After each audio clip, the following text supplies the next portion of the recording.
నమస్తే, నా ఛానల్ పేరు ఉమారమ్మ వ్లాగ్స్. నేను ఇవాళ చేయబోతున్న రెసిపీ ముద్దపప్పు. దీనికోసం ఒక కుక్కర్ని తీసుకొని ఒక చిన్న కప్పు కందిపప్పుని తీసుకొని వాష్ చేసుకొని ఒక హాఫ్ అన్ అవర్ సోక్ చేసి పెట్టుకున్నానండి. ఇలా సోక్ చేయడం వల్ల గ్యాస్ట్రిక్ ప్రాబ్లమ్స్ రావండి.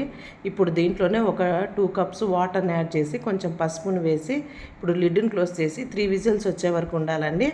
ఇలా 3 విజిల్స్ అయిపోయిన తర్వాత మనము చూపిస్తున్న విధంగా కందిపప్పు బాగా మెత్తగా ఉడికిపోయి ఉంటుందండి. ఇప్పుడు దీంట్లోనే టేస్ట్ తగినంత సాల్ట్ని వేసుకొని ఈ పప్పును బాగా మెదుపుకోవాలండి. ఇక్కడ చూపిస్తున్న విధంగా ఇప్పుడు స్టవ్ మీద ఒక ప్యాన్ పెట్టుకొని 2 స్పూన్స్ ఆయిల్ని వేసి 1 స్పూను ఆవాలు, 1 స్పూన్ జీలకర్ర, కొంచెం కరివేపాకు, ఒక 4-5 ఎండుమిరపకాయలు, అలాగే 4-5 వెల్లుల్లి రెబ్బలను కచ్చాపచ్చాగా చేసుకొని బాగా ఫ్రై చేసుకోవాలండి. ఇక్కడ చూపిస్తున్న విధంగా ఇది బాగా ఫ్రై అయిన తర్వాత మనం ముందుగా మెదిపి పెట్టుకున్న కందిపప్పును కూడా ఇందులోకి యాడ్ చేసి బాగా మిక్స్ చేసుకుంటే సరిపోతుందండి.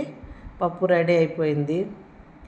ఈ పప్పుని మనము వేడి అన్నంలోకి వేసుకొని కొంచెం ఆవకాయని అలాగే నెయ్యిని కూడా యాడ్ చేసుకొని తింటే టేస్ట్ చాలా బాగుంటుందండి. ఒకసారి మీరు కూడా ట్రై చేయండి.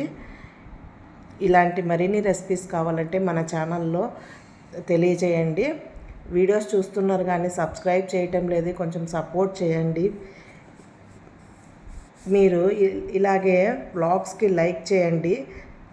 తర్వాత ఇక్కడ బెల్ ఐకాన్ని క్లిక్ చేయండి. అలాగే కింద ఆల్ అనే బటన్ని క్లిక్ చేయండి. దీనివల్ల నేను అప్లోడ్ చేసే వీడియోస్ నోటిఫికేషన్ మీకు వస్తుందండి. Thank you.